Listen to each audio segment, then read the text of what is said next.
ভবনের চতুর্থ তলার জানালা দিয়ে বেরিয়ে আসছে আগুন আর ধোঁয়া।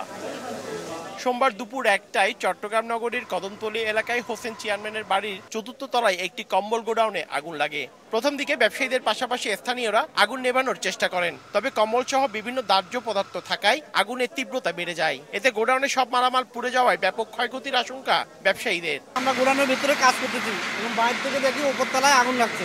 আমাদের তো আগুন লাগার মতো কোনো কিছু এখানে কিছু নাই, আমরা তো লাইট বন্ধ করে রাখি, শুধু জাস্ট এসে মালটা ডেলিভারি দিয়ে দিই। ভবনে আপনার ট্রান্সপোর্ট আছে আর কি, কম্বলের, তারপর চৌটারের, তারপর ফুটবলের। পানির সংকটে আছি আর কি আমরা।